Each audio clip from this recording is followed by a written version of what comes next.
Every year, I go through a 2-week infatuation with mineral craftsmanship.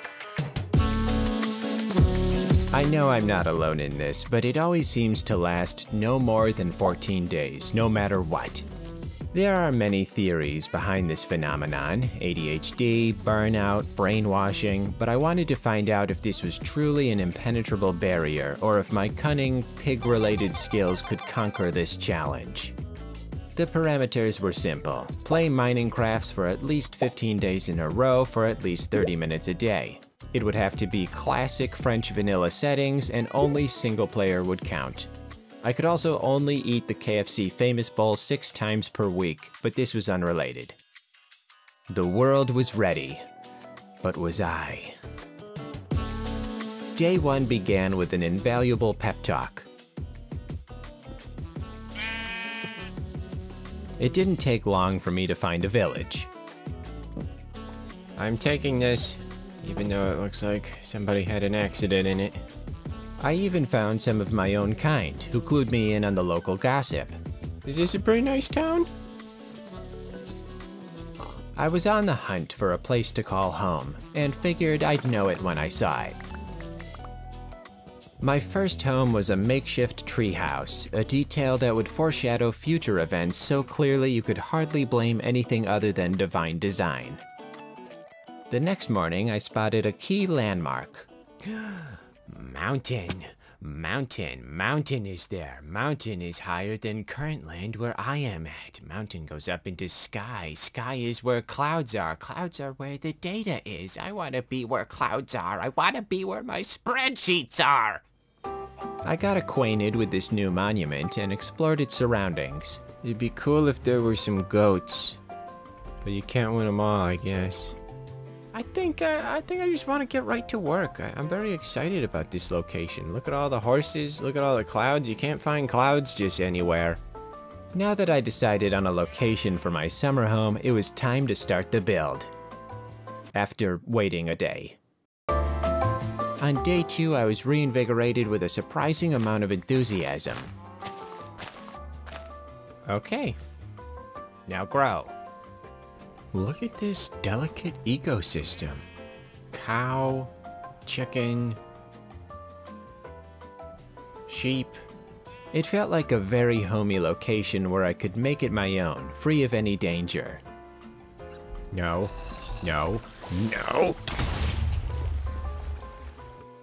What a full, rich day.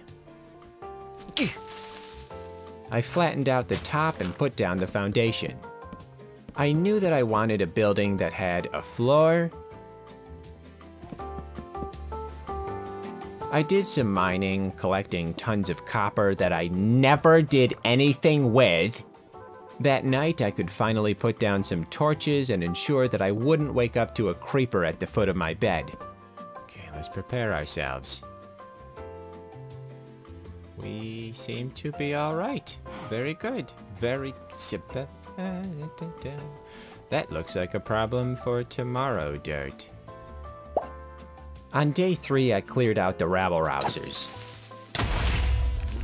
and made some major improvements. I then collected some more copper that I never did anything with and had yet another bone-chilling duel. It's not gonna happen. You can't hit me. You can't hit me. I bet you can't hit me a second time. Not gonna happen. I told you. Shortly after, I made one of the greatest jokes I've ever told. Oh, we got some lava. I wonder if Shark Boy is nearby.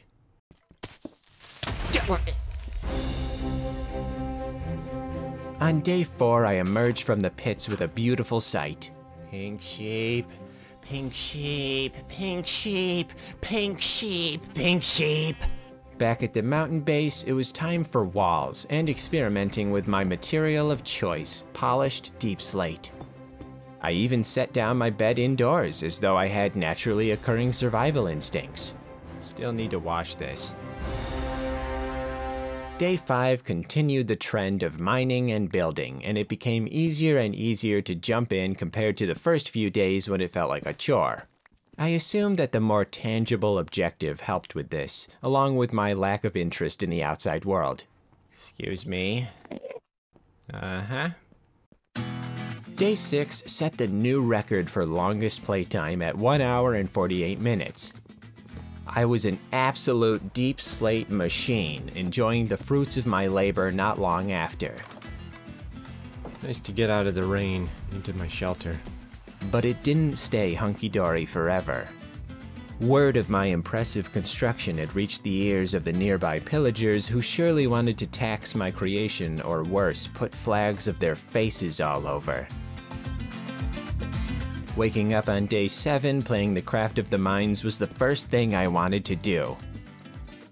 I even decided to improve the architectural quality of my deep slate mines, which is something no one really ever needs to do. I didn't see those squirrely pillagers anywhere, but I didn't let my guard down just yet. Day 8 began with an unexpected encounter. No. What? How could you even tell that I looked at you? I didn't even do it on purpose. I'll be alright. I know. I've dealt with y'all before. It's not an issue.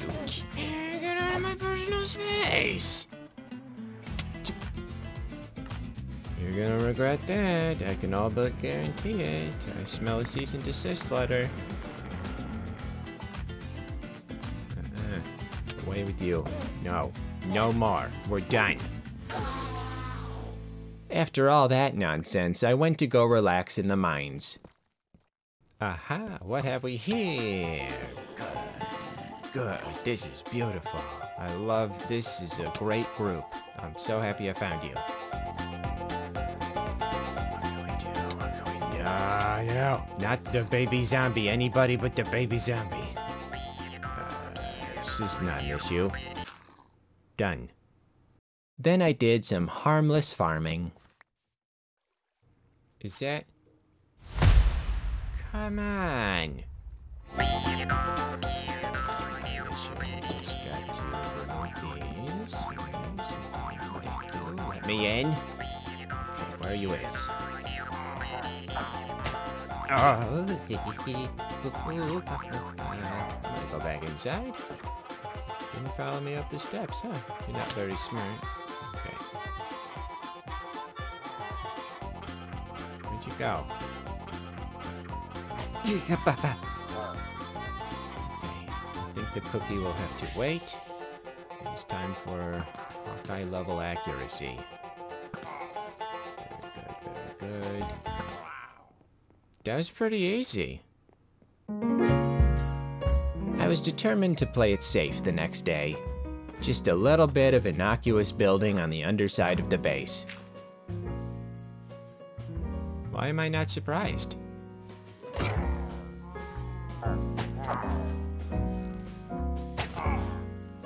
Whoops.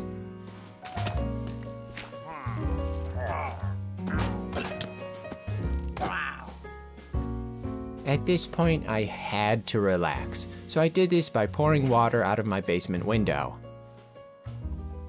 Yep, that is water. There had been more than a few distractions, but I was really liking the base of the base. I felt comfortable enough to spend more time on the details, and of course, pouring more water out of the basement. Anybody know the number of a good plumber? On day 11, it started to get tough. I logged in a lot later in the day and didn't have much motivation for anything beyond making a new basement floor. Luckily, I was gifted a friend. What are you doing up here? What are you doing up here? No, you can't, Alright, you can live here. Day 12 wasn't much easier to find a motive to keep going. I don't want to say I'm a very strong and brave soul for keeping my cool given the immense pressure I was under, but if you want to say that, I won't stop you. Tired of spending all my time in the basement, I made a little boat dock and went hunting for kelp. They never stood a chance. I also upgraded my bed to a spacious queen size and cooked up some copper that I never did anything with. Mesmerized by the beauty of the local piggies, I made plans for a statue in their honor. I know what you're thinking, Dirt, I can't wait to see what that statue looks like once it's completed. But I have some bad news. I finished this day by enjoying the sunset for what seemed like an eternity. Cool.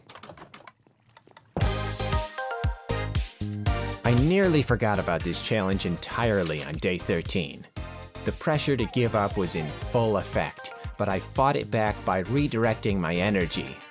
Instead of working more on the same base, I decided to start something new. I picked a nice hill a short walk away from the mountain house and went to work. Which tree will be my next victim? There's so much.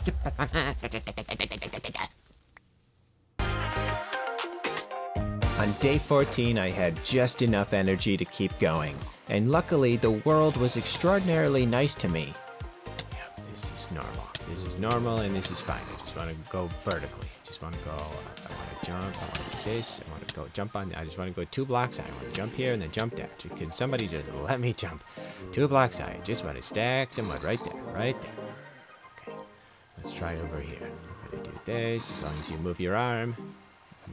There we go. And easy like Sunday breezy. I needed all of the wood and leaves I could get to complete my vision. And it was looking oh so promising. Then something happened. On the morning of day 15, the most important day in the entire challenge, I was sick. Now, I rarely get sick thanks to my natural disdain for reaching a close proximity with humans, but the forces of the anti-Minecraft wizards were throwing everything they had at me. I wanted nothing more than to lay in bed with ramen noodles and Bob's Burgers. But I did the impossible. I wasn't ready to give up yet.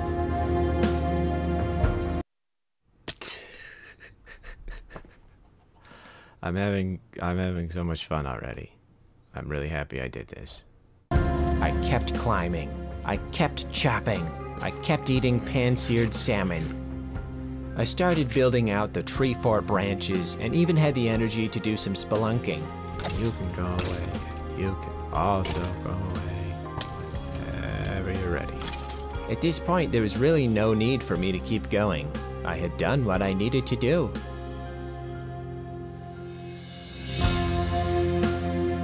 But I kept building at the tree fort, making a floor for my outpost. I filled in the top with jungle leaves and even kept it symmetrical.